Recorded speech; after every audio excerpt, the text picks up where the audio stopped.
Well, hello, and welcome to another edition of the Hobbitcast. I'm your host, Ben McDonald, and today we're here for another ketogenic diet fireside chat. Today is episode 10, and I am joined with my lovely co-host, Karen. Karen, you look a little hungry this morning. No, don't. Okay, you know what? It's 9 o'clock at night, and I just had Thanksgiving, so I am not hungry. Yes, and ladies and gentlemen, that is the Class A comedy that you get from the Canadian Karen. Thank you very much for setting that up. I'm not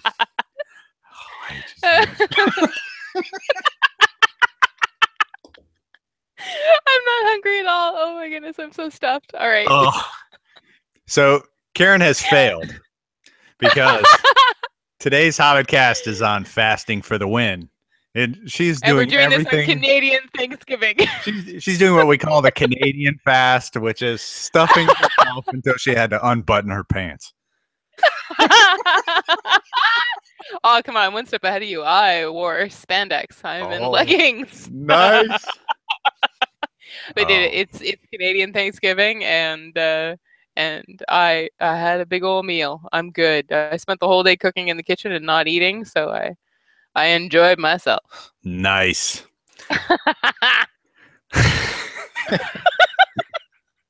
All right there, Karen. So today, Ben. All right, Ben.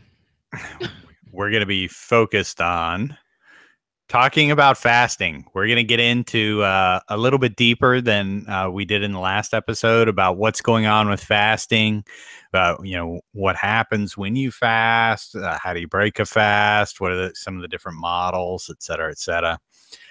I also we didn't get a chance to talk about this last time, but I want to talk about fasting for healing. This is something that we know we can use fasting as a tool to put diabetes in full remission. We can resolve people's polycystic ovarian syndrome. People who are obese are insulin resistant, and they require healing in order to reclaim that sensitivity to that signaling hormone. We also want to talk a little bit about epilepsy and cancer and some of the more therapeutic forms of fasting to try and manage really, really serious levels of ketones through, nutrient timing. The one exciting thing we get to do today, Karen, is we're going to launch the Impulsive Keto Facebook group. We're going to talk a little bit about our fasting focused Facebook group that is a long time coming. Yeah, so we'll get into that. Excited about this. Oh, yeah. This is going to be fun. Okie dokie. So, Karen. Ben. Let's talk about fasting. All right. We'll definitely talk about fasting on Thanksgiving. Yes. Other than current events, tell the audience a little bit about your experiences with skipping breakfast. Skipping breakfast. So I do this a lot, like all the time. I don't think I've had breakfast in ages. Okay. Now, when I started eating a ketogenic diet, I started off, the first morning I'd have my bacon and eggs, and maybe some mushrooms and spinach, and a lot of cheese. and I did that for the first month, but after about a month, I wasn't really that hungry when I woke up in the morning. Yeah. So I just started pushing back breakfast a little bit. And then eventually, I just wasn't eating until lunch. So I would have lunch and dinner and then be done with it. And I hadn't really heard about fasting at that point, but I just sort of started doing it on my own. I feel like that's a pretty natural pattern that most keto dieters get into.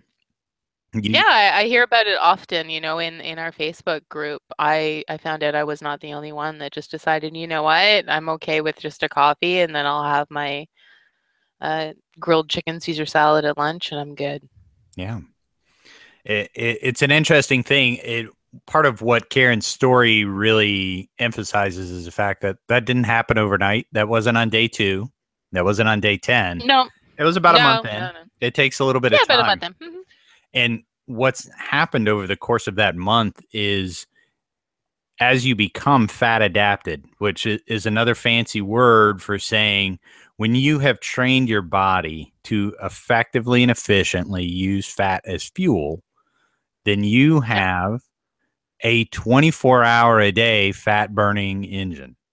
Yep. And not for nothing, you have plenty of fat in storage that can easily be liberated.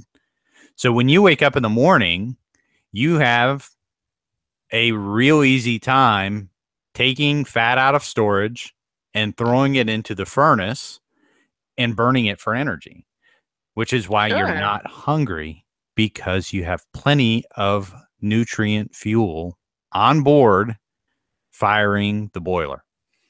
Yeah, it's there. So we have a bunch of weird nomenclature for these different models of eating. What it really comes down to is you have a period of not eating and then a period of eating. Hmm. For most people, we're going to call that an eating window because they're going to have more than one meal, you Hmm. know, and the number isn't really important. It's the fact that you're not eating for a period of time and then you eat and then you stop. So the most common form is going to be what we call 16-8. That's 16 hours of fasting and 8 hours of eating. This is also known as the breakfast skip. Yep. This is, keto classic fasting. This is what many of you are probably doing, which is why a lot of you are interested in this fasting because you're already doing it. You just don't have a name for it. And it's interesting to see what's out there and what's possible. Hmm. Now, for people who are not yet fat adapted, one of the challenges that you have is keeping enough fuel burning to keep your energy levels up. So, what people end up doing is just like a little 8-year-old kid, you have breakfast, and then 3 hours later, you need more fuel. So, you have a Yeah. snack, then you have lunch, then 3 hours later, you have a snack, then you have dinner. And then by the time bedtime rolls around, you get a little hungry again. So Hmm. you pile in the snack, and then in the morning, you wake up hungry again. Yeah. This is one of the key differences between someone who is fat adapted and somebody who is not.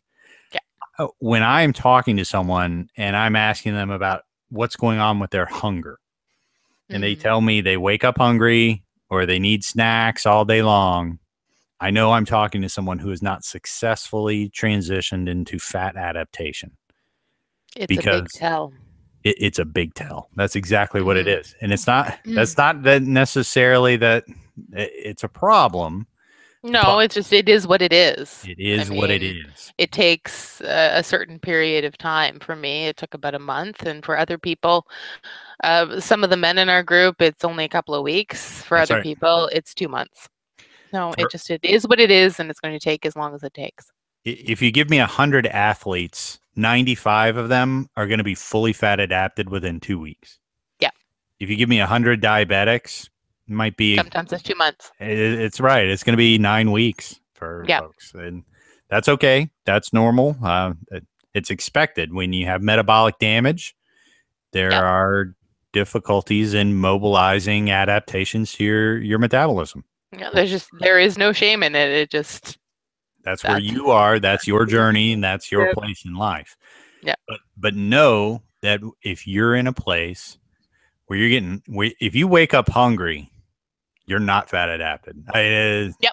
That's just that's what we know because what should be happening all night long is you should be stoking the fires and then you get a little dawn effect. So you get a little extra squirt of glucose about 4 o'clock in the morning, which should smooth everything out. And then you wake up. So if you wake Yep. up hungry, either your dawn phenomenon is wackadoo, meaning something's wrong with your liver or pancreas, or there's something wrong with your metabolic engine and you're not capable of burning fat as fuel efficiently. Even though you're in ketosis, that doesn't mean that you're doing it efficiently and effectively. Yeah, there's That's a the difference transition. between being in ketosis and then being fat adapted. There's a period of time. Yeah. So Karen, when you don't eat, Yes. what what happens for this first few, like when you start eating, you put Mhm. you put a bunch of food in the bag, right? Okay. So there's all this food sitting in your stomach, which is really just a big bag. That's right. Yeah. Okay. And, It's, then it's getting after, flatter. It's getting less bag-like. Come on hey, now. no judgment. It's getting there. Slowly. No. Okay, your stomach is a big bag, Yes, and it's my got a stomach is a drain at bag. the bottom of it. Okay. So you start eating, and that triggers off a whole bunch of anticipatory behaviors. You start squirting a Sure little thing. insulin, Yeah. and the metabolism fires up in preparation to manage a nutrient influx. Yes. About the next 2 to 4 hours are going to be spent taking that food and draining, mixing it up with all the digestive juices and enzymes and everything else, preparing it for absorption into your body. And then it empties it into the next, link in the chain. And we begin the process of turning from food into waste product. So your body Excellent. begins to extract the nutrients from the food. Uh-huh. While this is happening, your body is going through all of the changes that you would expect. You're going to see a nutrient influx in your blood. You're going to see, amino acids. You're going to see glucose from carbohydrates being broken down into sugars. Yeah. You're going to see all that stuff kicking. Yeah. In diabetics, this process takes a little bit longer. Yeah. But even for almost everyone, over the next 6 hours, the bag will be empty again. Your stomach will be, there'll be nothing in it. Yeah. So everything is downstream, if you will. So 4 to 6 hours. So you really don't need to be eating every 2 hours. Correct. So the next thing that happens is your insulin hormone has peaked out somewhere about maybe 2-3 hours after you started with this meal process. Sure. And then that signals all the cells in your body to begin to uptake nutrients that are going to be floating around in the blood for the next few hours. It can take up to 12 hours for those insulin levels to return back to their basic flatline levels. Very true. While that is going on, you burn no fat. That's the sad truth of it, yes. It's about what, 10 to 12 hours where fat burning is not happening. That's right. It becomes very difficult for your body to liberate stored energy out of fat cells when you have circulating insulin, which is why if you look on the little screen and look at those humps on the 8-hour eating window slide, you see fat storage versus fat burning.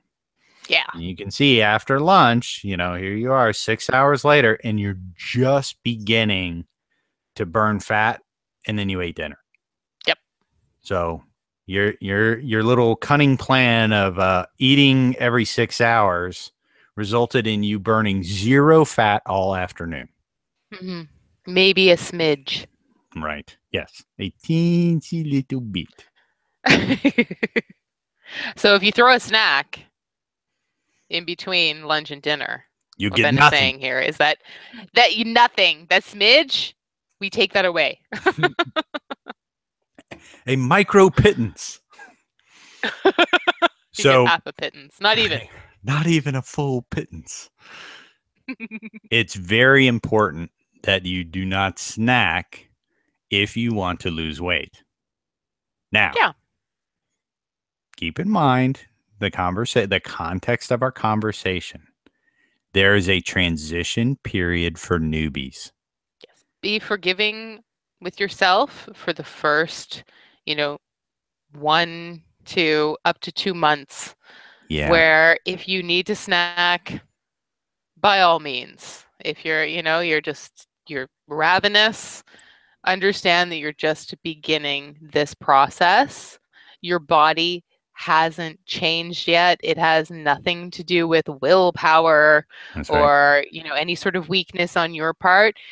You still haven't adjusted, but that will happen within 2 to 9 weeks. For most of you, after that third or fourth week, Hmm.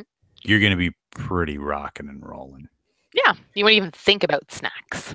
If you are metabolically deranged, which is medical nerd talk for if you have diabetes, if you have thyroid conditions, if you have polycystic ovarian syndrome, pre-diabetic, insulin resistance, all that spectrum of stuff that messes around with your metabolism. Yeah. This process can take a little bit longer, but in my experience, for most type 2 diabetics, within 4 weeks you're at least on the path of not needing snacks or whatever. Mm-hmm. So when we're talking about don't eat snacks or whatever, I'm not looking at newbie on day 8 going, how dare you eat a slice of ham at 3 p.m? You've wasted the whole week. We're judging you now. And you know what?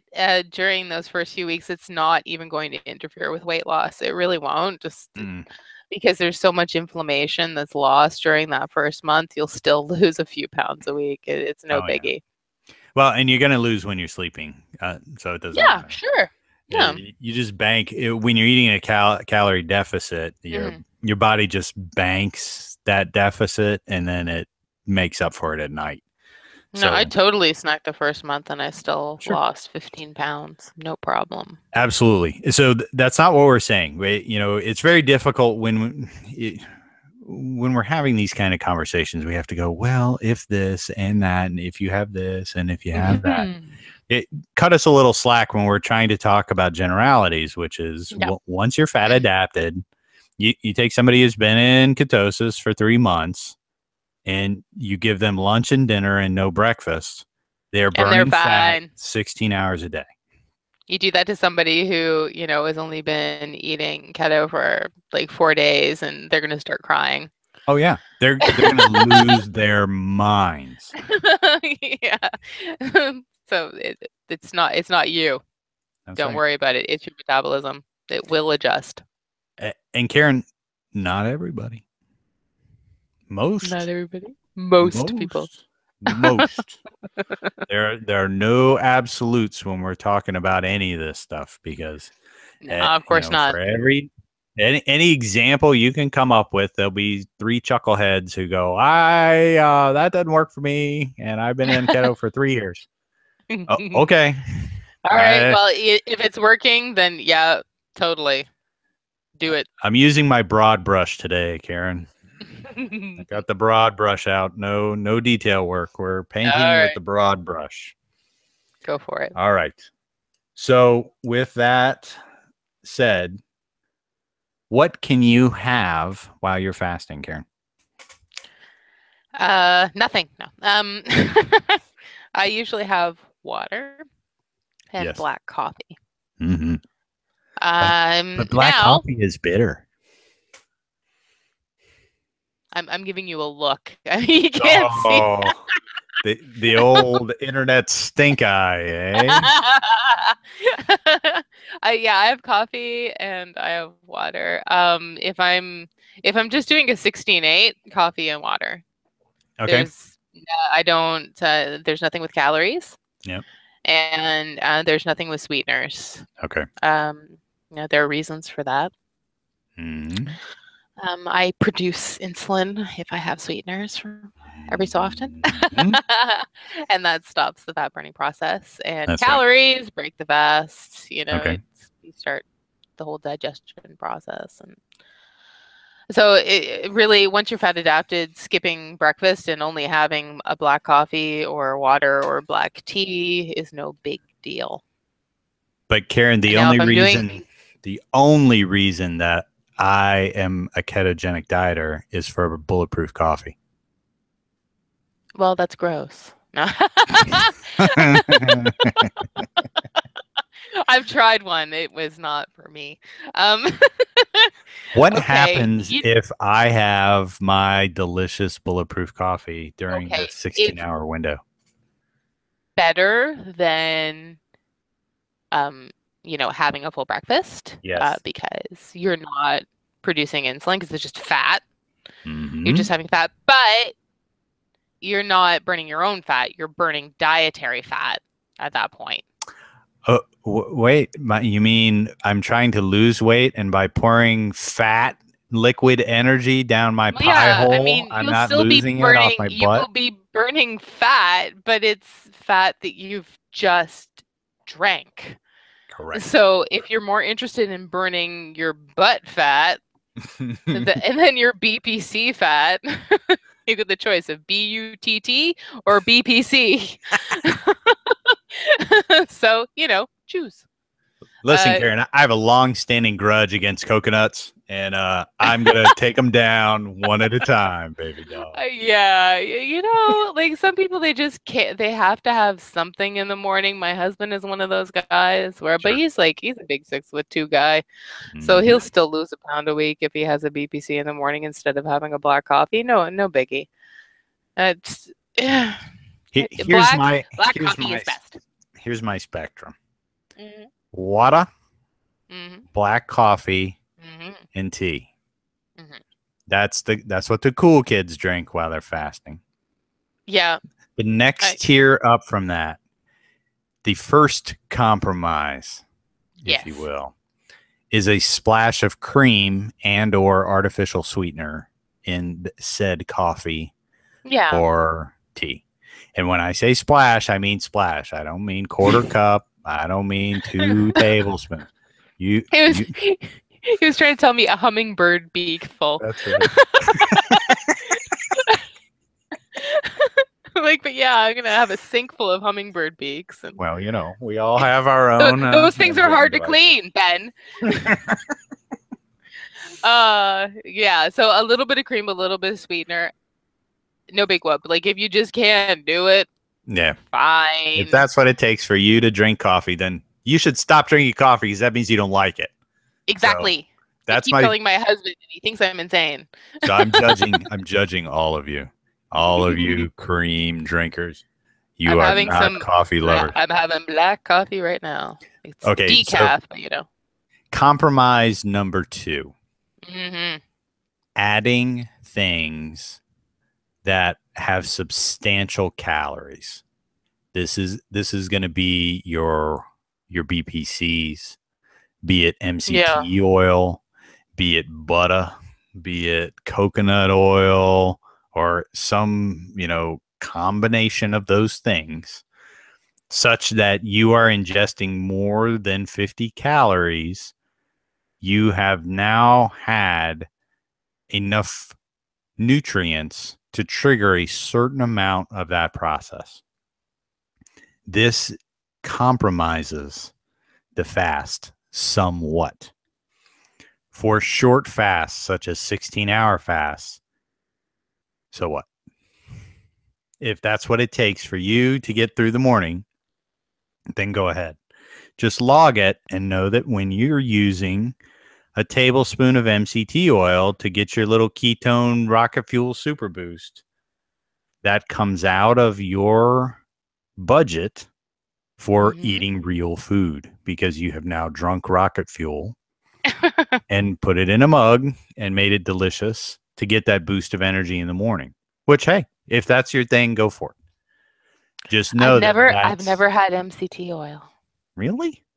Never. Oh, I have like 4 bottles of it, man. I've never had it. There's a bottle of it in the kitchen. Like my husband has it with with his BPC in the morning if he doesn't feel like, Huh. food. Uh-huh. But yeah, I've never had it. Never. All right, so here's the right way to use MCT oil if you're trying to preserve your fast as much as possible. Do not put butter in your coffee. The only Oh, come on person now. the only person who puts butter in their coffee is that goofball Dave Asprey because he wants you to get vitamin K2.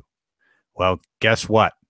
Instead of putting a big 100-calorie tablespoon of butter in perfectly good coffee, how about you take a nice little black pill that has all sorts of K2? It's got 500% more K2 in it than that butter, and you're going to get what you need without having to put 250 calories worth of stuff in Paula Dean is going to so come kick your butt. I know. So here is Ben's keto coffee. If you insist on making a fatty coffee, do it the right way. The almond thing? No. No. I'm not All doing right. it. This is fasting coffee. This is not perfect Saturday morning mocha coffee to impress your wife. All right. You take 1 tablespoon of MCT oil. You dump it in a black coffee, and then you get your little whisker and you emulsify it. If you don't have one of those little milk frothers, you throw it in a blender and you whiz it up until it's emulsified. It will turn a light brown when it is appropriately emulsified because it's going to have all those little nice fat bubbles. Do not put butter in it. Do not put coconut oil in it. Coconut oil only has 6% MCT oils. You might as well put the butter in it if you're doing coconut oil because it's doing nothing for you at all. Putting the MCT and the butter and the coconut and heavy whipping cream. Yeah, what if you're doing that? Hoofa. Yeah, so heavy whipping cream is liquid. Naming any names or anything, but I've seen it happen. Heavy whipping cream is liquid butter.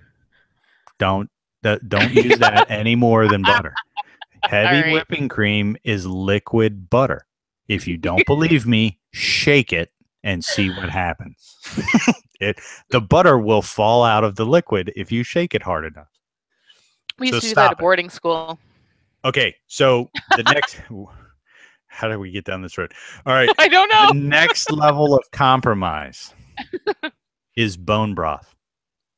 Okay. And a lot of people just went, they just tuned out. Our viewership just dropped as soon as hippie stuff. I'm busting on bone broth. Let me tell you why. For a 16-hour fast, you are ingesting protein in bone broth. We're talking about the bone broth, like the good stuff that's got gelatin in it. It's kind of gooey and jello-y at refrigerator temperatures. You boiled your bones in your crock pot for 12 hours. This kind of bone broth. Apple cider vinegar in there and made it all, stinky. It's beef soup and it's delicious, but it is protein. Collagen is protein. It is meat. You are drinking liquid steak. You might as well have the daggum steak. And eggs if you're not going to have breakfast. Steak and eggs. Yeah.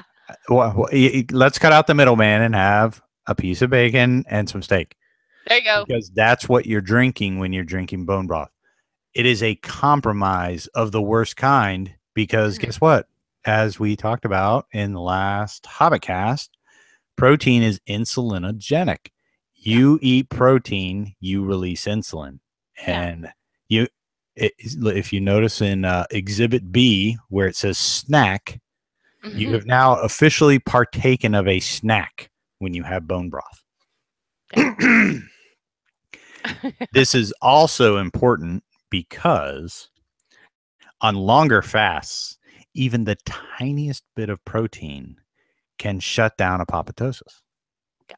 You can significantly retard your attempts at healing through autophagy by having just a tiny little bit of protein. It's something like 3 milligrams of leucine, which is a tiny little itty bitty amount. Right. Like one egg has like 2 grams of leucine in it. We're talking 0.3. We're talking 0.03. Oh, 0.03. Oh, see. It is not, these tiny little amounts just go crazy. So Yeah. all it takes is a hummingbird's beak of protein, and you are no longer in the garbage collection healing phase of fasting. This is why bone broth is not on the menu. Mhm. Now, if you're going to do a 7-day fast, Yeah, like if I'm going over 48, 72 hours, then I have had broth, but I sure, don't do it for the 36 to 42. There's no point. because what you're essentially doing is drinking liquid BCAAs when you're drinking that. You're drinking amino acids, you're drinking liquid steak. It's a fast compromise. So Yeah. Ben's advice is bone broth's not on the menu. Karen, guess how much bone broth I have in my house right now? I probably about the same amount that I do. I have some ice cube trays full of bone broth frozen in my freezer so that when it gets cold, I can have a little mug of beef soup because I like beef soup. See, It has I nothing to do don't with my have fasting regimen because it any. has no place. It has no No, place. I don't have any. I will prepare if I decide I'm going to do, the 72-hour fast, Yeah. because after about 48 hours, really it's the only thing that calms down my stomach. Right. But Fine. there's no reason before then for me. Sure, you're solving a biomechanical problem, which is you're getting this sour stomach, this indigestion. You're either going to take a Tums or you're going to lay down a little leucine that'll get burned off in 4 hours and reset the clock. And so what? Yeah. That's a whole different deal. For most people doing, 16 to 36 hour fasts, no bone broth. No, please don't. How does one break? Let's say you do a 23-hour fast. Sure. First off, Karen, can I ask you to tell a story? I know you probably have a couple. Yeah, I do. When your dainty little stomach sees food for the first time on hour 23, what can go Yeah. wrong? Well, I started off doing these 16/8 fasts, and those are no big deal. But I had heard about all these benefits from doing a more extended fast. So I'd heard about this 23/1 where you ate like this one big meal. Mm-hmm. Not taking into account the people that I was listening to were these big Clydesdale-sized men. So, and I'm 5'5". So, I decided, yeah, I'm totally gonna do this 23/1. I can totally just, have like the one big meal Right. and have all the benefits of the fasting. Mm-hmm. So I made myself pork chops. Nice. And I had 2, and they were probably that it must have been about 12 ounces of pork chops. Nice. They're big. That's a Viking feast. They were big, and no, okay, it got worse. So I had a salad that was probably about 6 cups, Holy and moly. on it, I'm not done. On it there was bacon, and Nice.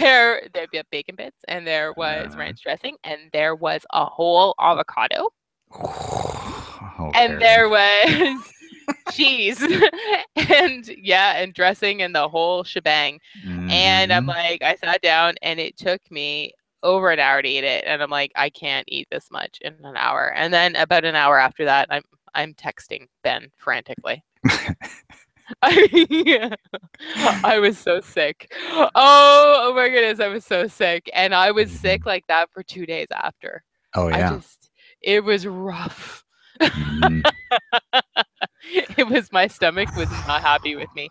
So I don't do that anymore after a big fast. I don't try to do the big Viking meal because I can't. I just can't. Yeah.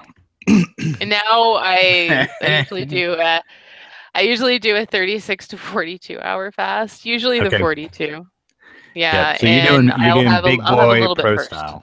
Yeah. So Yeah, how do you break that I fast? Because that 36 hours, that's a long time. it is What a do long you time, and if do I to just sat break down that and fast? had dinner, then I might run into that problem again, even if it was just, 6 ounces of protein and Sure, sure. like 4 cups of greens without all the avocado and whatever.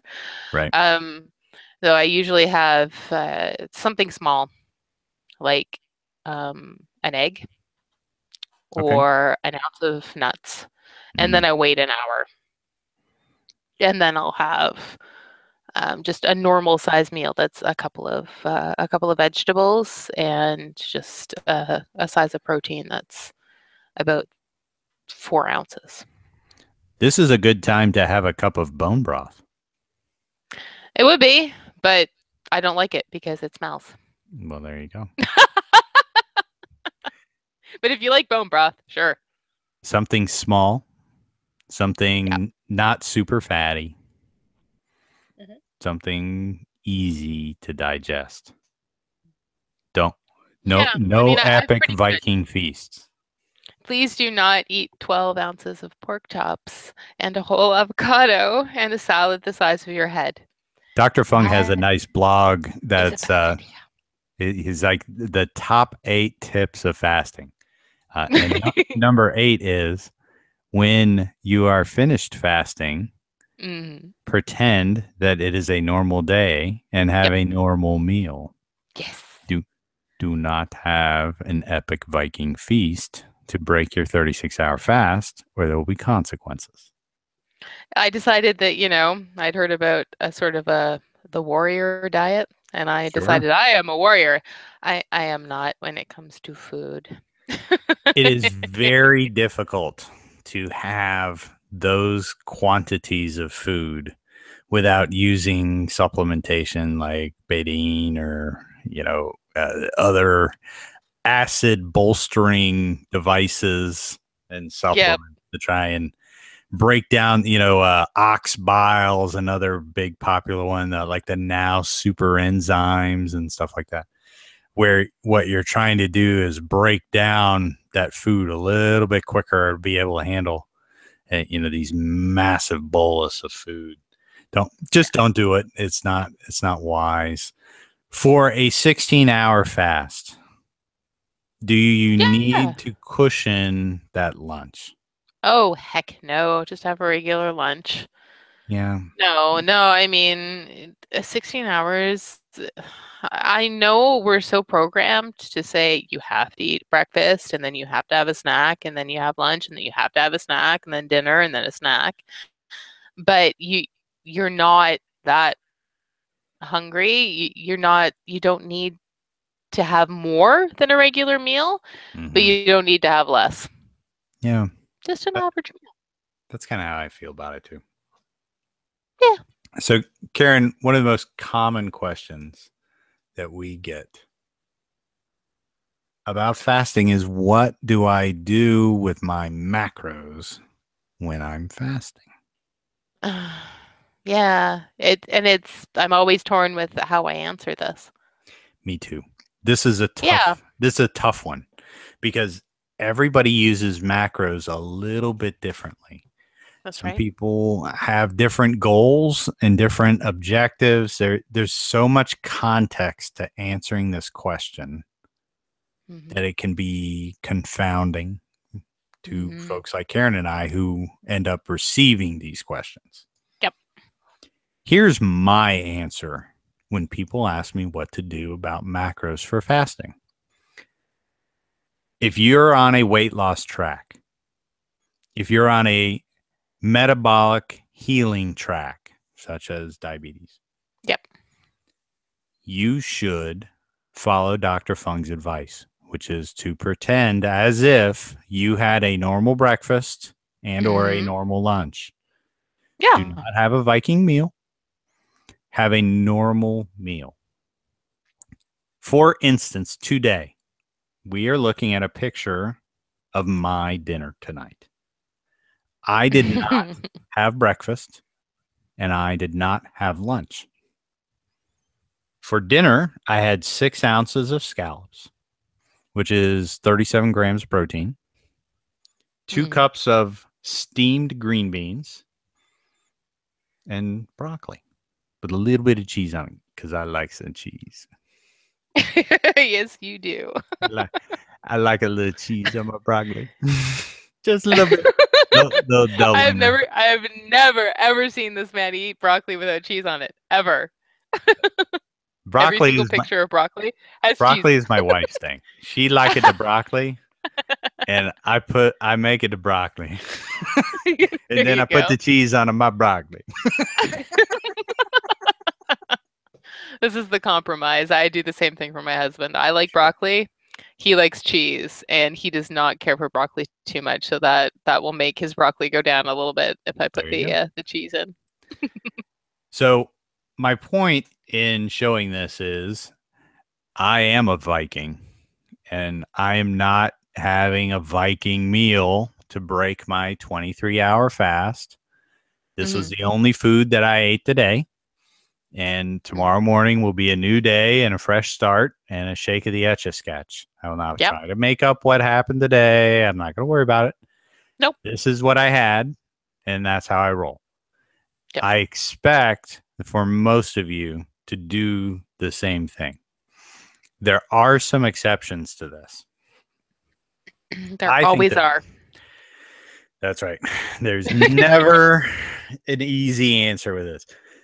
The biggest exception to this are people who are athletic Yeah. or actively involved in athletic type levels of performance.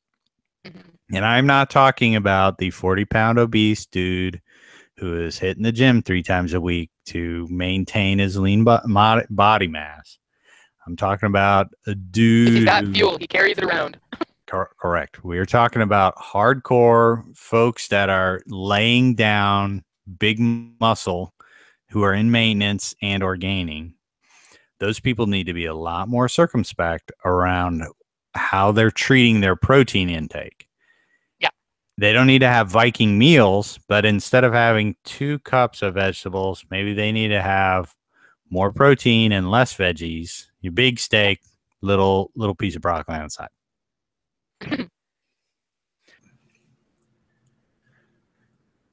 So, Karen, I want to hear your point of view on how you answer this question about what goes on with macros during a fast. But instead of just listening to you talk, I'm going to use Dr. Ted Nyman's website where he has a super cool slideshow of like 400 keto friendly meals.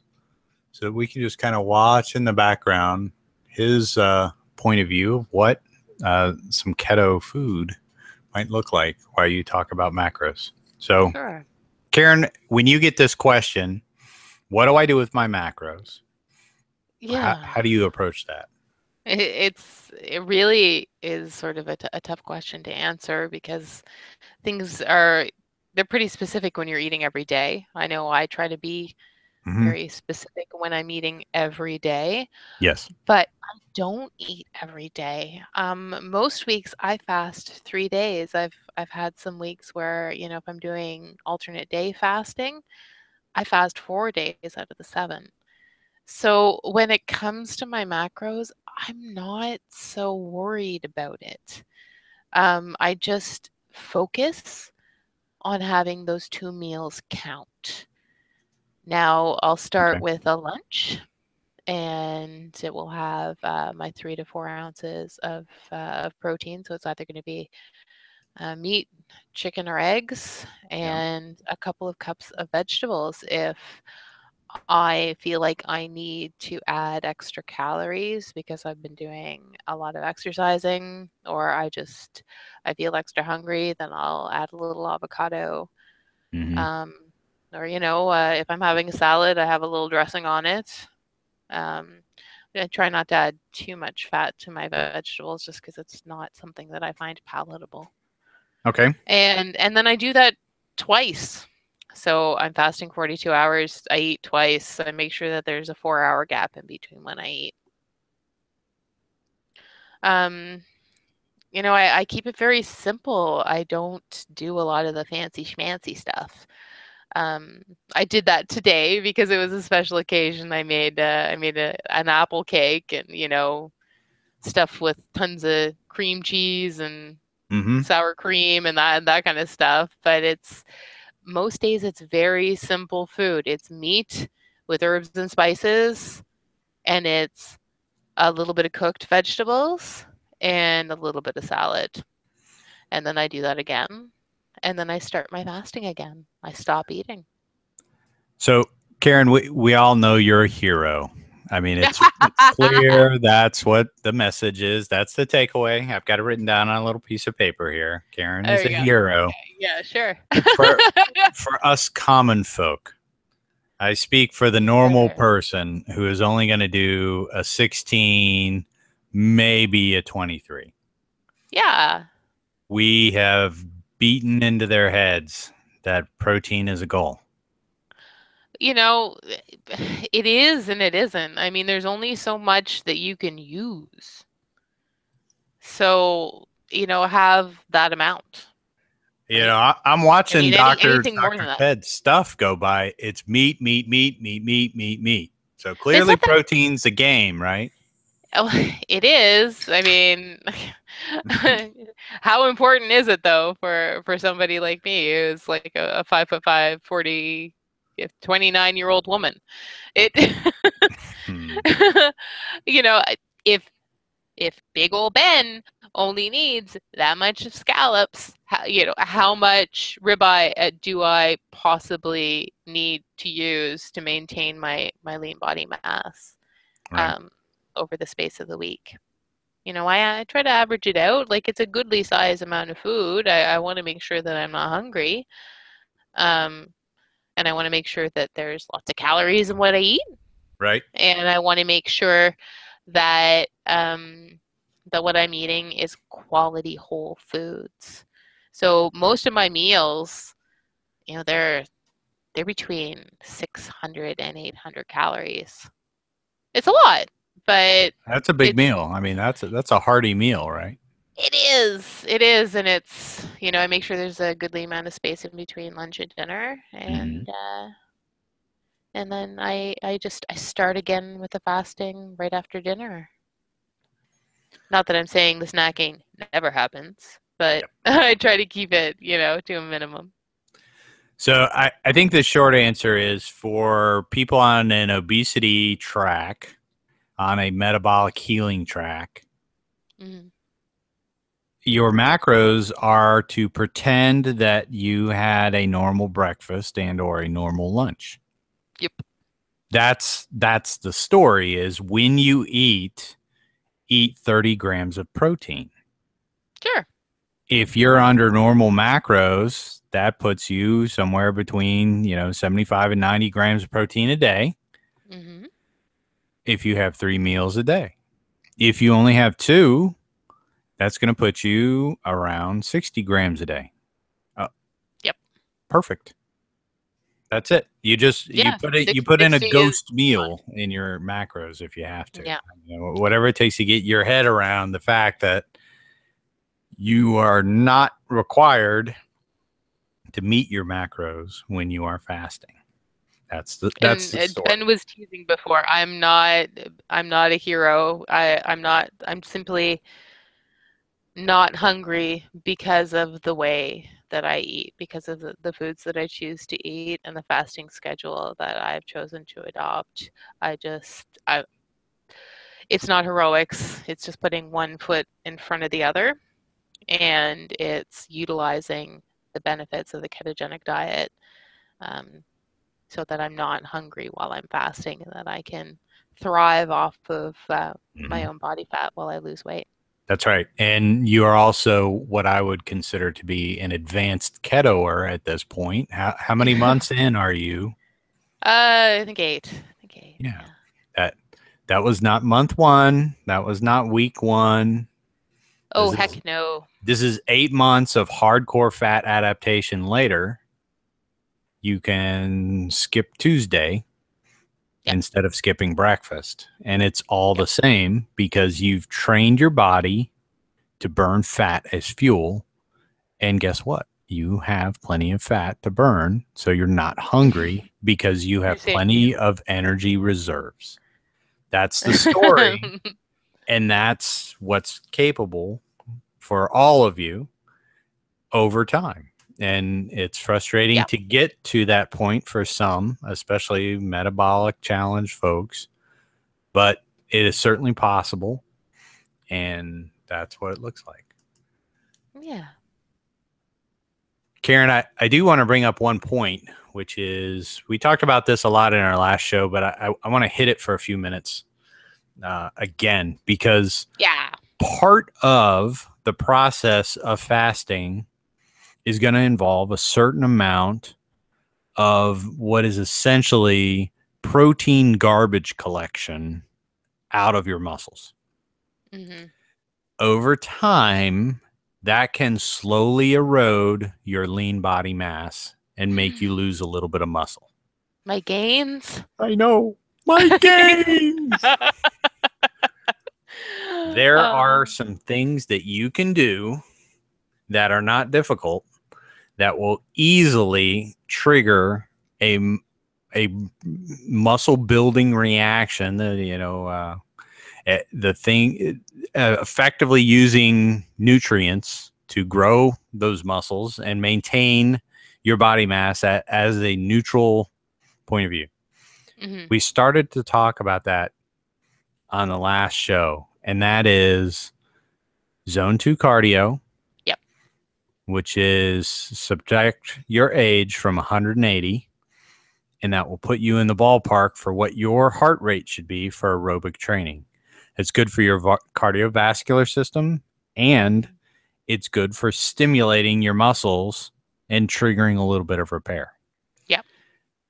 As you are able, you should work your way into the ability to do high intensity training. Mm-hmm. This does not necessarily mean driveway sprints. It does for me, because I am at a point in my fitness that I can do that. When you see folks like Abel James walking around with his shirt off, sprinting up and down hills, going, high intensity training is the only way to approach exercise regimen, and trust me, because I know what I'm talking about. That's fine for him, because he is in a state of fitness that allows him to do driveway sprints up and down the hill. Sure. Famously, when he was on that My Trainer is Better Than Yours show, he had that big 300-pound dude sprinting around in the park, even with his busted knee. Ooh. Well, I mean, Abel knows what he's doing. He's not a rookie. But for most of you, this is not a good idea. Unless you have Abel James carefully watching and coaching you during the time. You should not go out into a park and immediately start sprinting from tree to tree with glee. You should look for ways of raising your heart rate as much as you are capable of for brief periods of time. Yeah. Depending on your current level of fitness, that may be a pretty pathetic effort. I'm not going to lie to you. He is not kidding. I remember it wasn't that long ago. That's right. This is not something to be frustrated about, because when you do high intensity training, and that is pushing your body to its current capabilities, you are triggering a profound level of cellular adaptation. You immediately begin growing additional mitochondria. You get additional efficiencies in the way that the cell processes and stores energy. It starts looking at how to optimize glycogen transfers in between muscle fibers and your liver. All these things start tripping when you start panting from high intensity work. Mm-hmm. I have put what is essentially this is not the only way to do this, but it's something that you can think about and then adapt to what you're doing. If you come to me and you say, I want to start doing high intensity training, but I'm over 300 pounds and I'm 50 years old and I've been sitting on my butt for the past 15 years. I'm sedentary and out of shape. What do I do? Yeah. I will tell you that for 40 seconds, I want you to do high knees, which means run in place to your capability, lifting your knees as high as you can. Then I immediately want you to do 40 squats as best as you can, as fast as you can. This will make you want to puke. Then once again, he's not kidding. Then you take a rest. For some of you, star jumps are not on the table. That's basically a jumping jack. That's the new word for jumping jack. But then something like a lunge. And a lunge is basically a one-legged squat where you kind of kneel down and then kneel down with the other one. If you sit there and do a lunge as fast as you can 30 times in a row, your heart will be coming out of your chest. Yep. So then you'll need to rest again. So then you do another set of jumping jacks. Then you do 15 push-ups. Then you rest again and let your heart slow back down.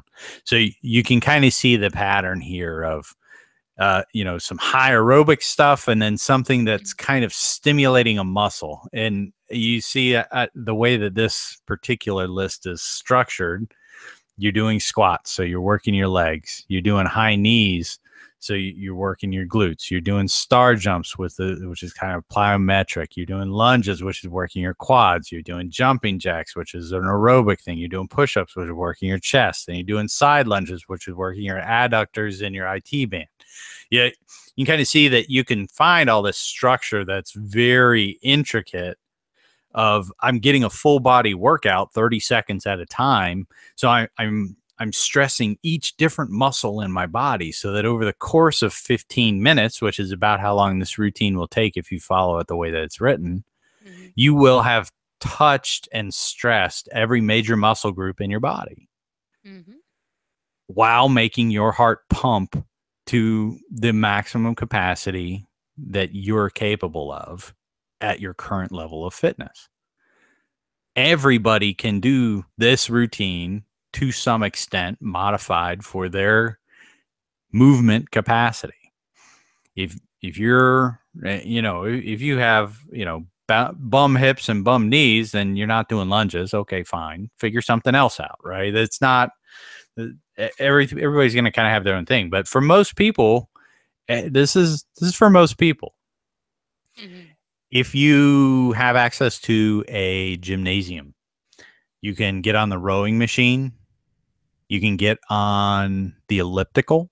I do not want you to get on the treadmill. The treadmill is not for you because that is bad on your knees and bad on your hips. When you have lost more weight, go ahead and do that. Swimming is fantastic. Riding the spin bike, also great. Any of those things can get your heart rate up as high as you want it to go. And you should seek to do those things. And I, for novelty's sake, like to do different things. Sometimes I do driveway sprints. Sometimes I do cross-country sprints where I'm running around. Like I've got a big backyard, so I'll like run from one tree line and then I'll vault over the fence and run around the chicken coop and up the stairs of the deck and back down and like, vaulting around parkour style like a maniac while my 9-year-old cackles like a loon and chasing after me, right? But that's novel, right? It keeps me entertained and it's different stuff to do. Sometimes I'll do I'll get on the elliptical and see how fast I can go. I'll find I've got this little stone fence that's about 2 feet high. That's got a big flat top, so I can kind of jump up on that fence and then jump back down. So I can just sit there and jump up, jump down, jump up, jump down. But that doesn't sound like a big deal. Yeah, do it for 90 seconds as fast as you can. You're gonna puke. So you can just find things to do, and you don't need any special equipment. I mean, you can get, if you want to get like a pull-up bar or these little push-up things or whatever you want. There's a great book called Convict Conditioning that teaches you progressions. Like, let's say if I go to Karen, I go, all right, I need you to do 15 push-ups. She'd be like, no. Okay, fine. I would say no. But what you could do is you could do 15 knee push-ups Yeah. where Yeah. you were either on your knees. And if you couldn't do that, maybe you could do 15 push-ups leaning against a wall. What if Yeah, you I've just done found a those. wall and then pushed your lean forward 15 degrees and then just done push-ups like that? Yeah. And that's what I started with 6 months ago. Mhm. Sure. So what's cool about convict conditioning is they have full progressions for all those. And that's kind of an expensive book for what it is, but it's really good for that kind of stuff. There's 1,000 YouTube videos out there of, push-up progressions and stuff like that. So Yeah. just look for those kind of things. And you don't need a gym membership. You don't need $1,000 treadmill. You don't need fancy stuff. You need a backyard, or you need enough space to be able to jump around a little bit and sweat. Yeah. And we all have that. So that's my focus for you. And Mhm. it's important because it maintains that lean body mass. If you're going to come to me and tell me you want to lose 80 pounds, Mhm. one of the things that we have to do is protect your lean body mass while we do it, especially if you're going to take this low protein fasting approach for an extended period of time. It's just part of what you have to do to protect yourself. If you don't do it, are you going to get sick? No. But as I've said to Karen a few times, you worked real hard carrying around a lot of weight to build up some pretty sexy calves. Wouldn't it be awesome to have those calves in that shape when you get Yeah. skinny? Mhm. Yeah. And, that extend that through the whole body, especially for you dudes. If you've been walking around 325 pounds, you have tree trunk legs. This Let's is very protect true. let's protect that muscle so that when you get skinny, you still have them, because you can. It's really easy to do. Twice a week, do 15 Yeah. minutes of high intensity training until you puke. And that works. Is it fun? No, it's not. This is not awesome time. This is No. body maintenance time. That's what's next. Yeah. So that's my exercise spiel when it comes to fasting. Yeah. I think it's important. I really do. It's It is very important. I mean, I've showed you the video that I do that is very similar to what you have listed out here, and I do that Sure. 3 times a week, and then I do an Mhm. hour of cardio, and it's all good. Outstanding. Karen, I think we have beat on the fasting horse long enough for Have we? today. All right. I want to get into uh, something new. Yay! We have been talking about fasting a lot in the ketogenic open discussion group. We really have. The problem is every time you start to talk about fasting, people get confused.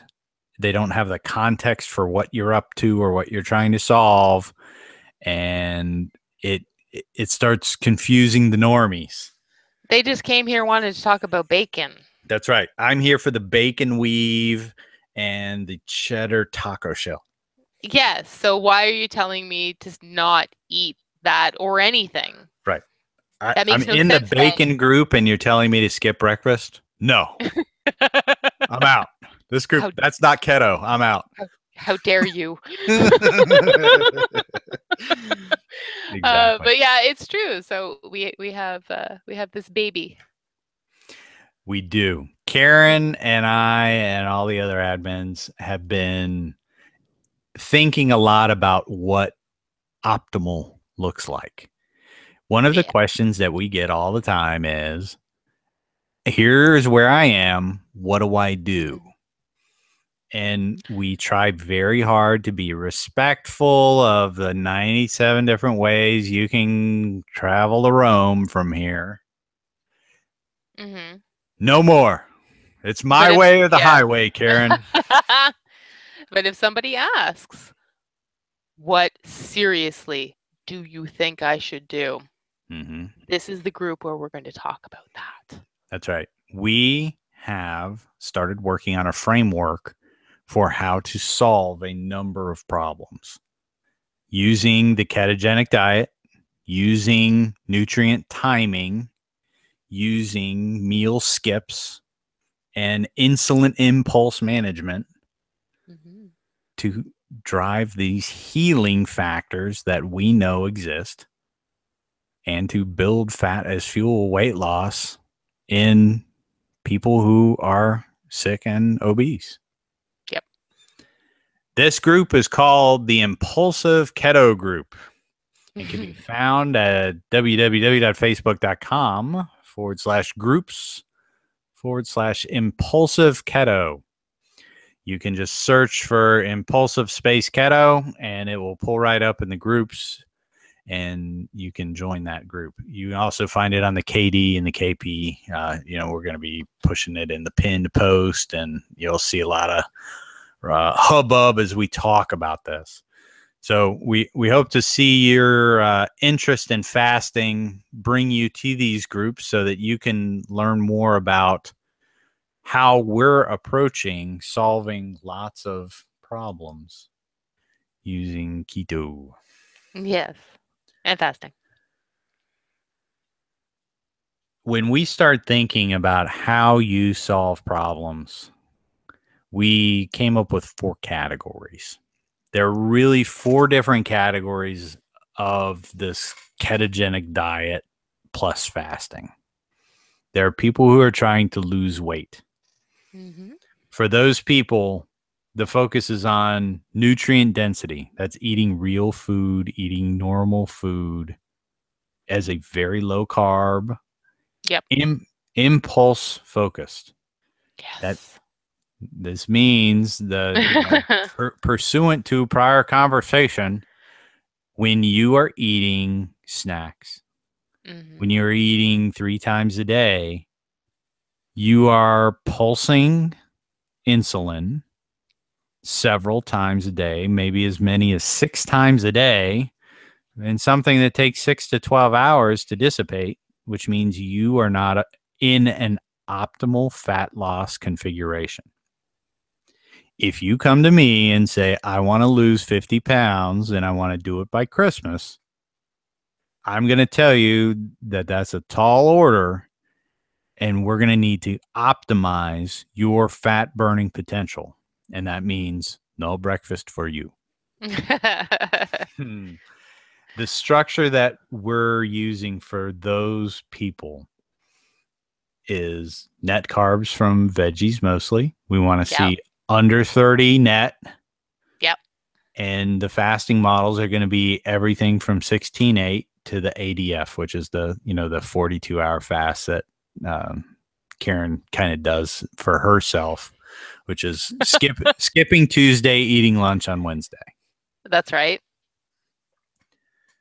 For people who have diabetes, people who have Hashimoto's, thyroid conditions, polycystic ovarian syndrome, all those things are all diseases that are directly related to insulin resistance and management of metabolic dysfunction. Yep. For those people, strict low carb. Yep. We're looking for a deeper level of ketosis with a firmer eye on some of the more shenanigan levels of intake. This would be things like maltitol pancake syrup. This would be things like Quest bars. My apple cake. Your apple cake with 9 net carbs per tiny slice. It was 7. Thank you. But yeah, the shenanigans, if you're talking about serious healing for these things, that's right. You gotta let those go for a while. Having a Quest bar with isomaltopolysaccharides that are somewhere between 40 and 90% carbs that trickle out over the next 18 hours, that does not help you with your diabetes. It really doesn't. So I can't eat any of those things. We're giving a context for people who are in a state where they should not be eating Quest bars. For most of you listening, you're on either the KD or the KP. You know that we talk about somebody will post low carb tortillas, and Oh, 1/3 of the group loses their mind. That's not keto, and oh, all this other crazy stuff. Well, one of the reasons that people go crazy is because there's no context around, hey, I found these low carb tortillas. We're trying to put a context of, if you're trying to lose weight, your focus hmm is on insulin management. If you're yeah, trying to manage your diabetes through food as medicine, yeah, no low carb tortillas for you. The metabolic pathway is not going to be permitted to have net carbs from low carb tortillas. Whereas for somebody who's in maintenance, whatever. If you're trying to lose weight, probably not. It's, you know what, for the lose weight people, my people. Um, my tribe. I started off with the Met. That's I was in some serious trouble when I started. Now I'm more towards lose, Yeah. and things like my apple cake. Mm-hmm. They are something that I can have maybe once a week. I'll have it maybe once a week, maybe every couple of weeks, but it's not something that I would do. And the difference being that 8 months in, you have successfully reclaimed your insulin resistance. Yes, And although you are overweight, your insulin resistance is perfectly normal and perfectly healthy. it is wonderful. So the Met works. Correct. So we will also have a pathway for maintenance. These Yeah. are for people who are in a state where they're more or less at ideal body weight, plus or minus 10 hmm pounds. Yep. They're fasting for health. They're hmm using keto for health, and they want to maximize. They want to live a long time. Yeah, it's for longevity. It's for health. This is what I want to do. I want to live for a hmm long time. I want to be super healthy, and I want that ketone powered dual fuel brain that gives me that hmm little bit of extra clarity and IQ points That's that right. I get in ketosis. Yep. That's why I'm here. I want that. But I also want to fast periodically because, first off, I'm not hungry. And second off, because I want the autophagy that is going to basically take out the trash. That's I've right. got I've got cancers in my body. I've got fractionated amino acids. I want all that stuff cleaned up. All those pathogens that I've been exposed to, the toxins, Karen, the toxins. Not the toxins. So I want basically, you want to fast, and fasting will call in the garbage man. That's right. I want the garbage collection in full effect periodically, a couple Yeah. times a week, take out the trash. Okay. So the maintenance path is going to help me have a frame of mind for that. That's Yep. carbs under 75. hmm But then because we know that autophagy really doesn't kick in until hour 18, and then it continues on, hmm indefinitely from there. A For 16-8 ain't gonna cut me, it. 16.8 does not accomplish my goals. Nope. So when I identify myself as a maintenance person, I'm on the main path, then for me, I want that longer fast. I'm going overnight. I'm skipping Tuesday and I'm having lunch on Wednesday. hmm That's my goal because that's going to take out the most garbage. Because I'm not here for skipping breakfast. I usually do skip breakfast, but that doesn't do anything for me other than make me not have to cook breakfast. Yep. I want that autophagy. Now, there is a fourth category, and this is where things get a little more complicated. Yeah. This is the rare pathway, special situations and medical problems. Yep. this is where we've created what is basically a catch-all bucket for all the unusual things All that sorts of can, things. yeah, that can happen with. So let's think about some of the things that can really go on. So you've got like autoimmune conditions. Yep. So when you have autoimmune conditions, one of the things that you can do is manage it through your diet. Though the way that you do that is very different than how you would manage, say, SIBO, or if you are on an adrenal fatigue protocol, or you have Hashimoto's, you got some kind of histamine sensitivity, you have cancer and you're using metabolic enhancement therapy to try and either maintain a remission or to stave off what is a bad family history, and you don't ever want to get it. Yeah. So you're trying to stay in front of it. Those paths are all very, very different and kind of have their own little nuance. Over time, we're going to try and build up a community maintained repository of knowledge of here's what we know about managing cancer through keto. Yep. And here's what we can do to help support those efforts. We know that calorie restriction is a piece of it. We know that exogenous ketones are a piece of it.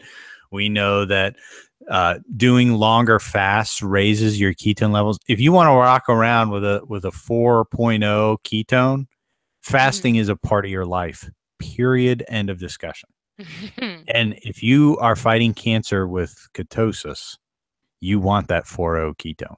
You want your ketone levels as high as you can get them. You're going to be snorting ketocana up your nose.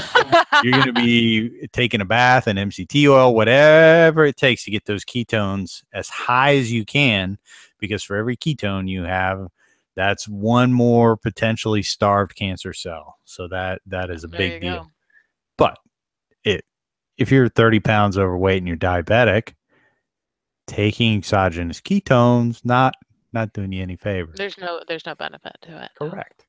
So we want to acknowledge that there are these special situations and that they have their own deal. And the way that we're going to do that is we're going to tag those people to self-identify as rare. So when somebody asks a question, hey, I got this big jug of ketocana and I'm thinking about taking these exogenous ketones. Oh, I'm going to immediately start getting out my band hammer. And then you go, oh, wait, this person is tagged as a rare. What are we dealing with here? This is obviously a special situation. Let's slow down. We don't need the community to have 19 replies of not keto, bad. There's a special situation here that needs to be considered. Yeah. So we wanted to add that context to the community so that people can kind of self-identify and hopefully mix a little bit cleaner than what we do. I mean, you guys have all been on the KD. You can see that, pick your poison, pick your drinking on the weekends, pick your low carb tortillas. They're the Halo top ice cream threads. Every one of them we have to lock. If it wasn't for Halo threads, we wouldn't need administrators on KP at all.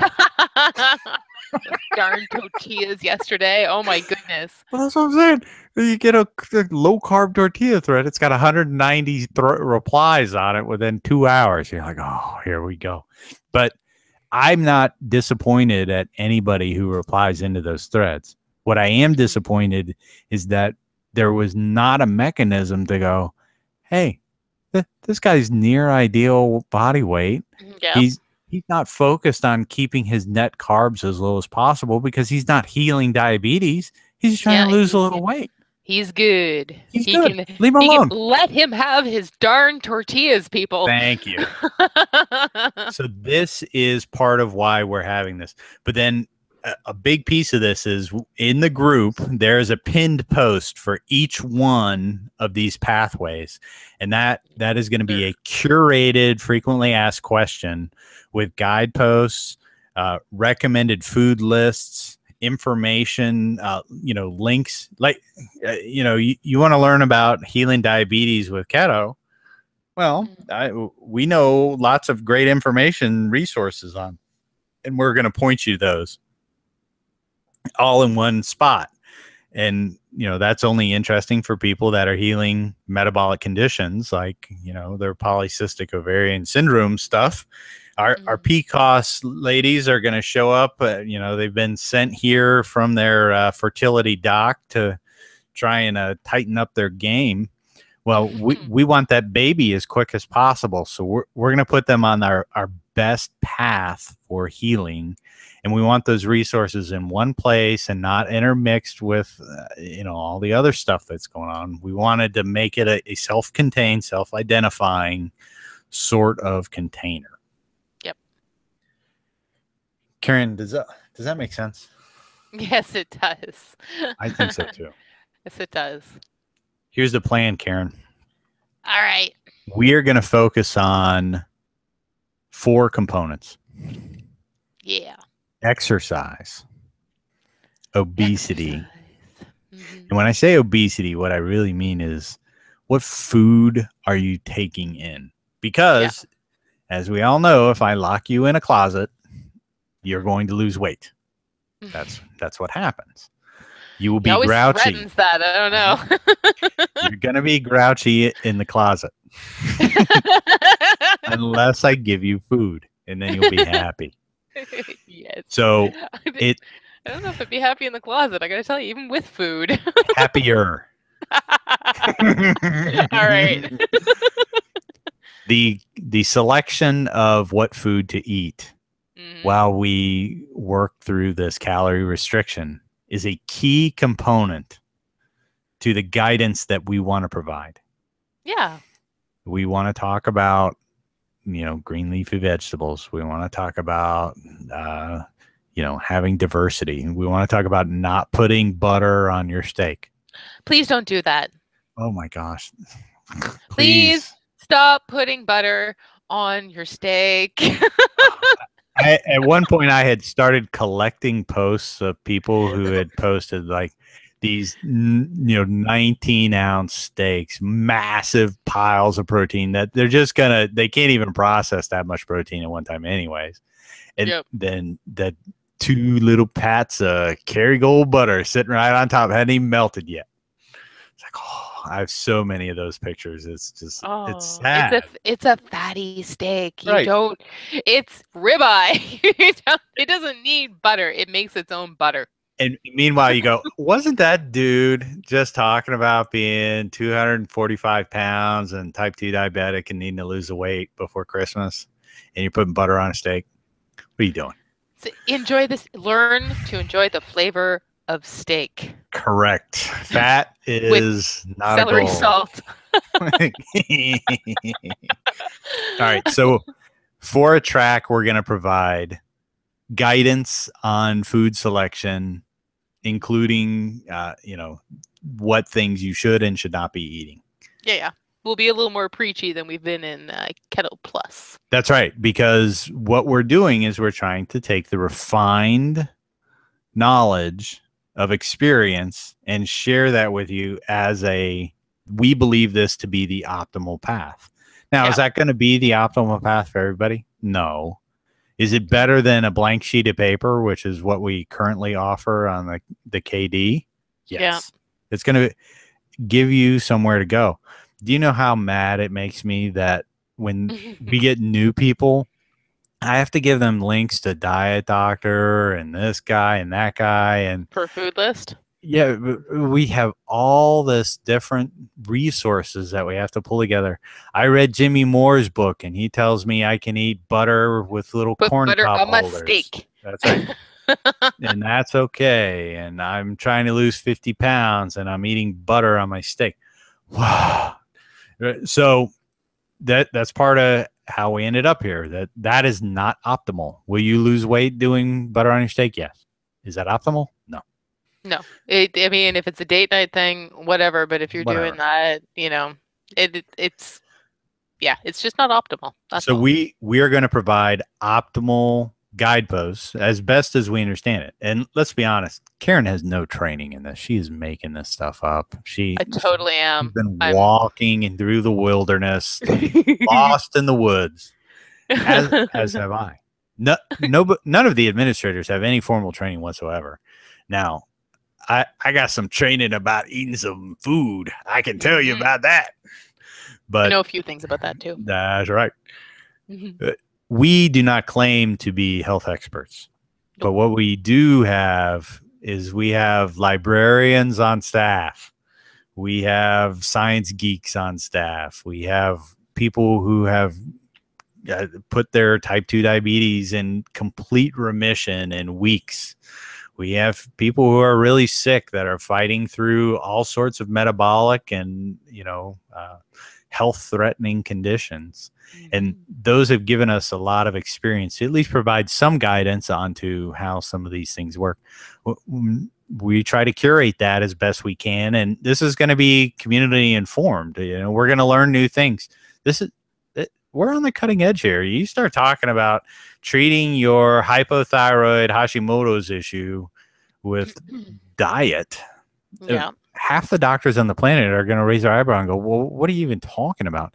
Meanwhile, I would probably say 5% of our members on KD are there because of thyroid and Hashi, and they're managing their condition through hormone stabilization and medication. And they are profoundly benefited by being on keto. So we're going to provide that stuff. We're also going to talk a lot about insulin resistance. We're going to try and help people really understand what is going on with their hormones, and specifically their nutrient hormones, which is, all the suspects of insulin and glucagon and all the hunger stuff with the leptin and the ghrelin and all that stuff. We can get into all that stuff, but the guidance is, how do you manage when you get into this state of insulin resistance, and how do you keep your insulin resistance low? You want to be sensitive to these hormones so that when you eat nutrients, your body knows what to do with them without needing too much of the hormone. So we're going to try and start curating. Hey, here's the medications we know work really well. If you're on these GPP4s and metformin, then great. You can be on those as long as you want to. But you're on some GLP-1, then you're not helping your insulin resistance at all. You're making your kidneys squirt out extra insulin. That's bad. So we're going to try and curate that information as best we can to help inform you how to quickly do it. I don't know if you guys have ever been up on it. There's one of these keto doctors, Eric Westman. He's a doctor out of Durham, North Carolina. He's the Atkins doctor. If you go look at the current Atkins book, it's Dr. Westman, Dr. Finney, Dr. Volk. His clinic, if you go to the webpage, he's like, if you're diabetic, I will have you completely medication free within 7 weeks. And it's got a little asterisk next to that claim. Maybe as soon as 1, 2. 1 week. He's like, for most people, it's actually 1 week, but I wanted to go ahead and say 7 so nobody would be disappointed in case you were really sick. It's like, okay. But the reason he's not lying. That's right. That is a clinician who has been doing this for 25 years. And he knows exactly what happens when you throw an optimal configuration at somebody in a defined level of sickness. So you give me a diabetic and you get them to follow an optimal direction, they will be off their medication so fast that you have to make a plan before you start keto, because you don't have time to call the doctor and go, what do I do now? Because you're going to go from 250 units down to nothing in a week. And you better know what you're doing, because you're going to get in trouble if you don't. You're going to hypo, pass out, and drive to a farmer's market. So we want to try and keep as much information as we can front and center for all these different conditions. And we know some stuff, and some stuff we're going to have to learn and discover. And, there's a lot of special snowflakes out there with strange and unusual combinations of things. And those unique combinations will need to be addressed. And we'll do our best to try and curate that and provide information so people can find this stuff and figure out what to do. We're also going to talk about exercise. You notice we're starting to talk about that more and more with folks. It's because we've learned that we can make people lose weight up to a point, and then it stops working. And it's because even if we make you fat adapted, unless you're exercising in very specific ways, your metabolic adaptation to ketosis is limited. If you do not do some form of high intensity training and some form of strength training, you're going to find yourself in a place where you have built a rocket ship, poured rocket fuel into it, but you have a tiny little rocket engine. You haven't ignited it. That's right. And we're going to teach you how to make that engine have the capacity to really light the candle. There's another piece that I'm really excited about, Karen, and that's this emotional commitment piece. We have a few folks that we are working with that are helping us take advantage of the current state of the art information around disordered eating. Yeah. For many of us, we have an unhealthy relationship with food. Mm-hmm. Common problems, things like being in front of the refrigerator at 9 o'clock at night, pacing like a lion in a cage. It happens. I've been there, man. I've gotten the text messages. Yeah. These bad body images. We have a member right now who has been very gracious in sharing some of her struggles. Down 100 pounds, can't let go of the "I'm fat" mentality. That is so common. That happens all the time. All these issues that occur, there are ways of learning how to deal with this. And there's some very specific structures that, we've got some CBT stuff, some DBT stuff. There's workbooks that you can kind of do on your own to develop plans and strategies for managing these situations, as well as, some folks really need help. I don't know if you have listened to the Monica podcast where we talked about weight loss surgery. And one of the things she goes crazy about is only about a third of the weight loss clinics actually provide some sort of emotional support as part of the weight loss journey. So these surgeons go in and give these people tiny little stomachs so that they can't eat too much. Yeah. But then they do nothing as far as counseling. Now, the thing that Monica says is so profound is she met with surgeons who were willing to put her on the table within 2 weeks. Yep.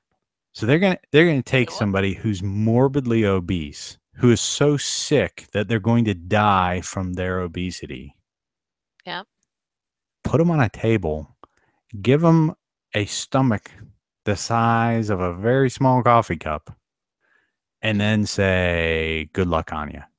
No therapy, no preparation for the emotional consequences of that kind of body modification. No preparedness for, okay, we've put a physical limitation on how much food you can cram into it. Yep. Good luck on the next 15 years as you figure out ways of working around that problem. Mm-hmm. So there's a lot more to this story, and I'm really excited about this piece because this is something I think way more people struggle with than admit, more than people we talk about. Maybe even people don't understand that that's what's going on. This emotional piece is huge. It's such a big deal. How many threads have we seen where it's the wife who is dealing with a spouse who is not keto and is not just kind of passively going along, but actively thwarting these attempts to get healthy? We see that a lot. We do see that a lot. And usually the spouse is is struggling with their own weight problem as well. Oh yeah, So that's the one that cracks me up. You're like, it's some oh crazy stuff, you know. You have the one spouse telling the other one who's working hard, doing the steps, losing the weight, getting to a place of healing, and you've got the other one that's saying what you're doing is wrong. You need to start eating some more toast and jam. yeah, come on, baby, I brought you some toast. That kind of stuff goes on. Don't it, think that it, it doesn't, because no, it's common. it is real common, and I think a lot of people are quietly suffering with that kind of stuff. Mhm. We aspire to build a framework to help people discover the various tiers of resources. Everything from in your face, real deal therapy, where you're going and you're talking to a professional who's going to give you a tailored, personalized treatment plan. Uh, Yep. you guys might not know this. When you go into a therapist and say, I think I got a problem with my relationship with food. This is not a, okay, well, we'll see you every Tuesday for the next 3 years and tell me about your mother stuff. Mhm. This is real deal. Like, they start pulling out workbooks, worksheets, and diaries. And it's like, Yep. all right, here's the plan. For the next 8 sessions, I'm going to teach you this framework. You're going to Mhm. come on next Tuesday where I'm going to teach you how to do this. The Tuesday after that, you're going to bring in your diary and we're going to talk about the 3 scenarios that seem to be the most common struggles for you. And then we're going to develop a plan of attack on the next 2. Like, it is a finite time frame of how you're going to do that. Yep. Now, Karen, not everybody is willing to invest their time or buy-in on individual therapy. Some people, going to see a therapist, just it isn't for them. That's not on the table. I Yeah. I respect that. I I think it's the best approach, especially if you're in that place where you're maybe not morbidly obese, but Mhm. you're not far from having those conversations of, this is going to kill you. Yep. And I think for those folks, I try and divert them if possible to professionals so that they can equip themselves for success. Yep. Because that's the whole thing. I don't care if you talk to a therapist. I care about you getting healthy. And I think that sometimes the brain gets in the way. I can teach you how to be a ketogenic dieter, but if you can't make good decisions because you're not equipped to manage some of this crazy self-talk, some of these Yeah. emotional waves that roll over people, which are, Karen's I've laughing I've because had a she few. knows what's up. We all do. There's nobody listening that doesn't know exactly Yeah, what I'm yeah. talking about here. I'm tiptoeing around stuff, Yeah, but we all yeah. know. Yeah, Ben's had a few frantic screaming text messages from me every so often, "Ah! Oh my I God. don't know what's going on. Help me, I'm having feelings."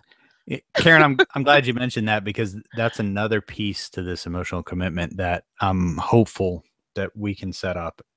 That is this concept of diet buddies. Karen Yep. and I are not just podcasting with each other. We Mhm. talk to each other. Karen is my diet buddy. She kind of I knows what's am. going on with me. I know what's going on with her. We Yep. talk about some of our struggles, and she's my lifeline. I'm her lifeline when there is compromises to be made.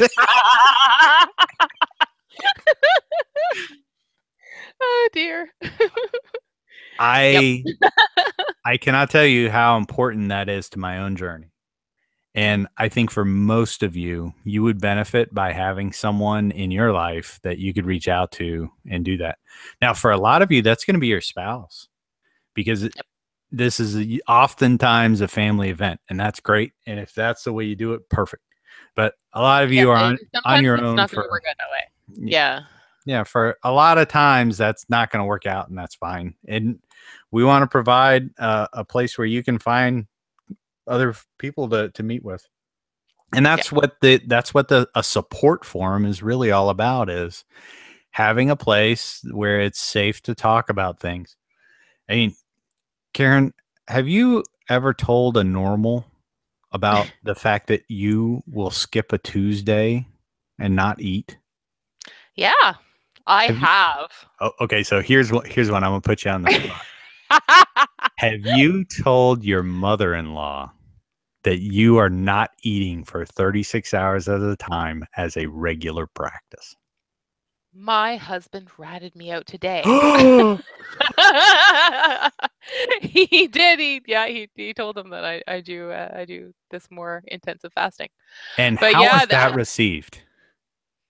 there was a bit of a look.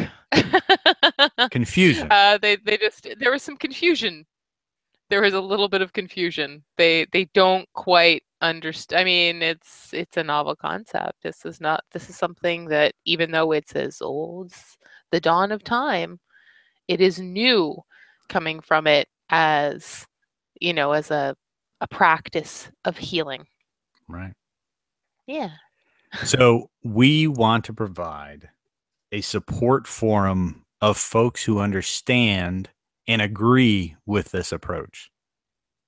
One of Dr. Fung's, we've talked about the 8 tips of fasting. One of Dr. Fung's tips is never tell anyone what you're up to. Because Or yeah, if you tell them, you have to be prepared to shut them down pretty quickly. it never goes well. It's You know, confusing. I mean, even keto is confusing, but to go, oh, by the way, I just spent the past month reprogramming my entire body's metabolism on a cellular level to burn fat as fuel rather than sugar like you.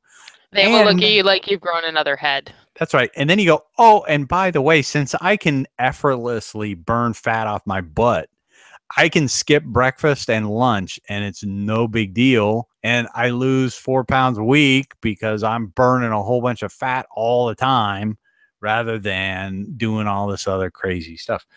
People will lose their minds. They can't even understand what you're talking about. No, as soon as you say don't eat breakfast, Oh, they I was like, they're calling Captain Crunch on speed dial. oh yeah.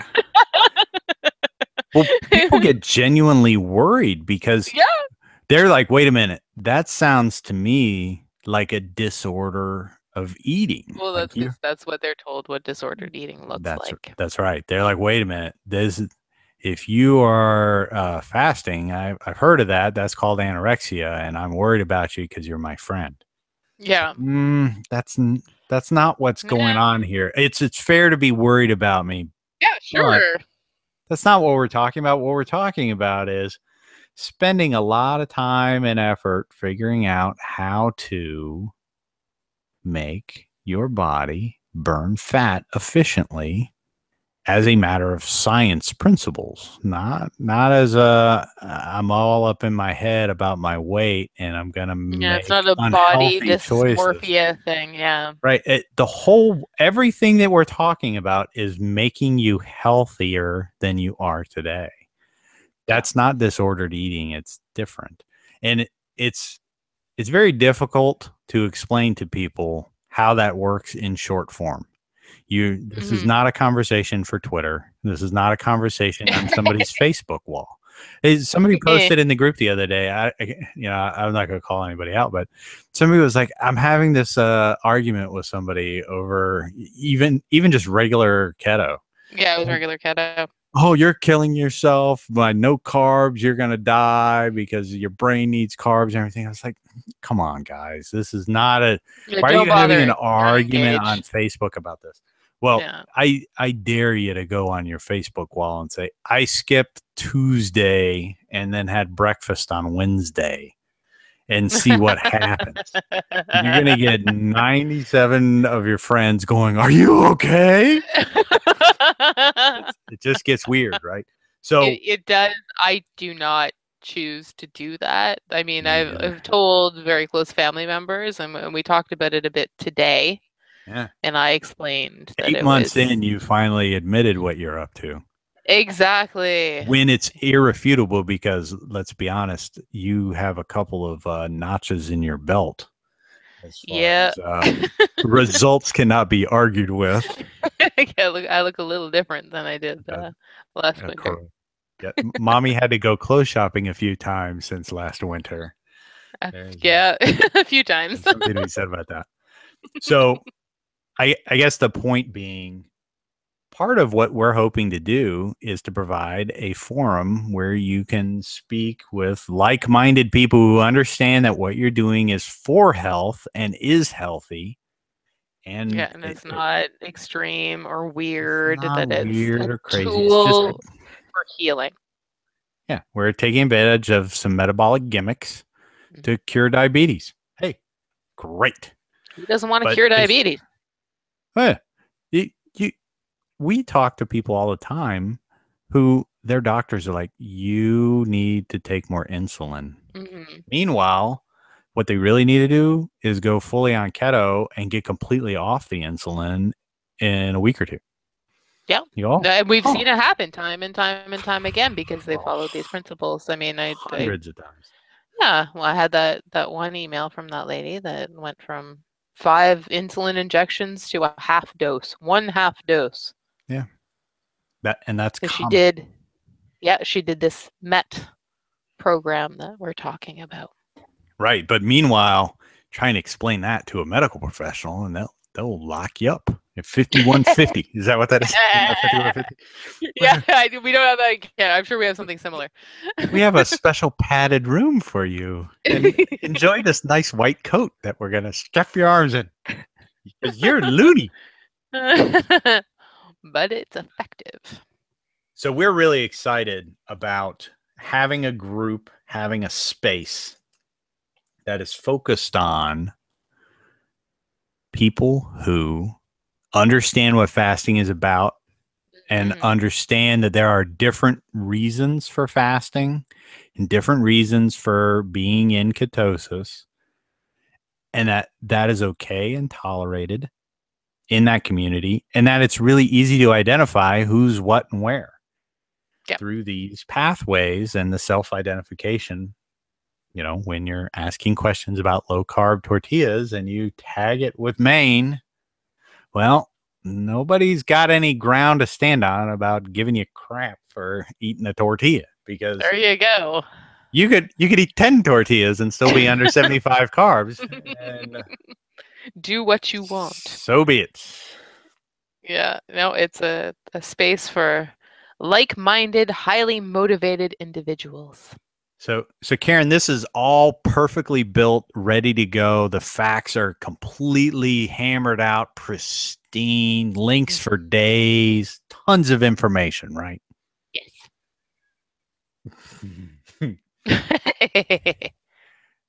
We wish. It's getting there.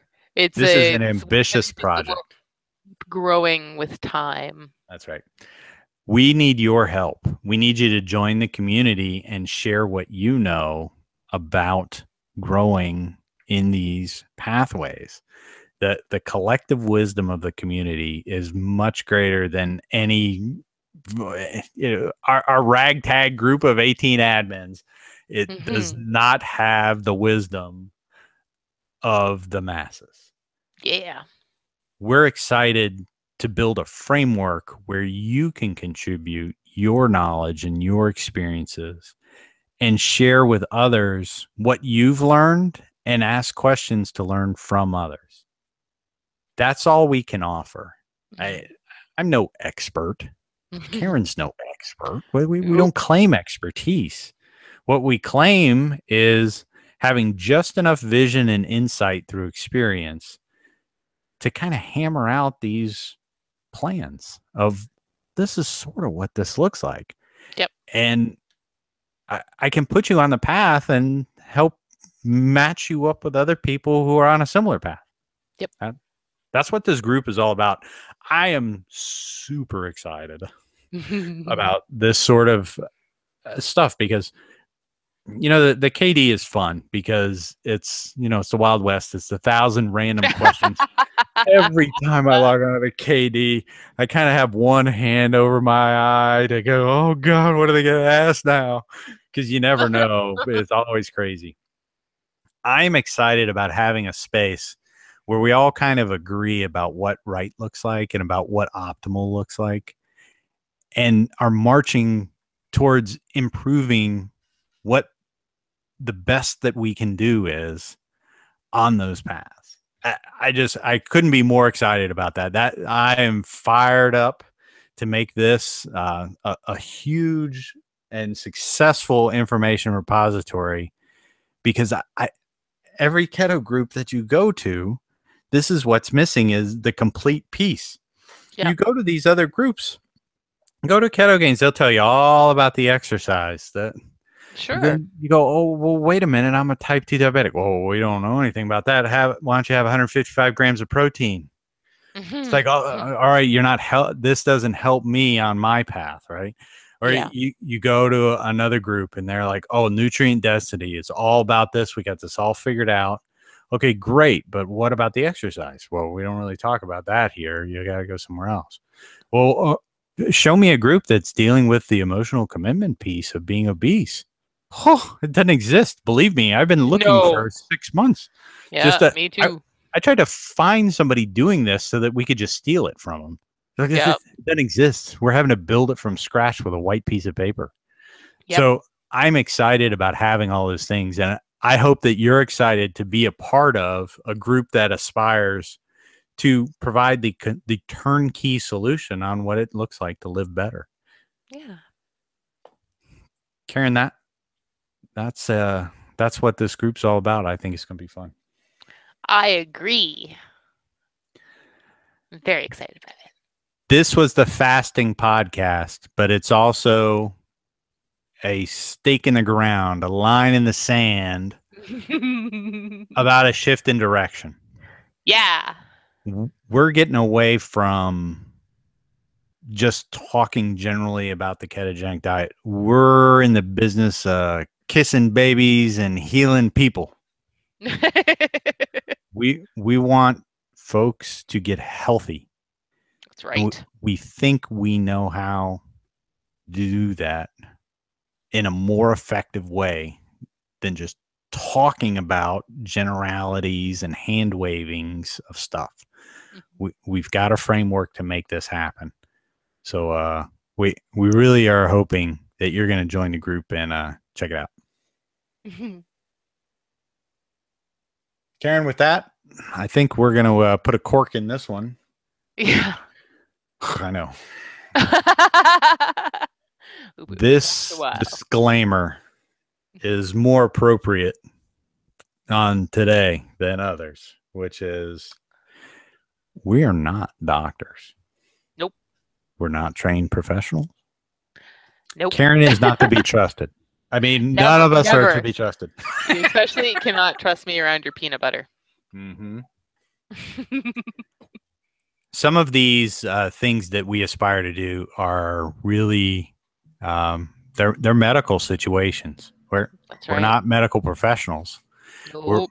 We're going to equip you to have good conversations with your medical professionals, but only a fool would take the advice of a couple of chuckleheads on the internet and go that's running. Us. That would be Exhibit A and Exhibit B. All right, Karen. All right, disclaimer time. No one in this podcast is a provider of healthcare, and our discussion is based on things we read on the internet. It's not our intent to render medical advice for your unique situation. Only you and your doctor can make decisions regarding your medical treatment, diagnosis, and especially the impact of prescription medication. Always check with your prescribing doctor on the compatibility of your medication before undertaking any change in nutritional approach or fasting protocol. Many medications are known to be incompatible with longer fasting without adjustment. Be safe and don't trust our word for it.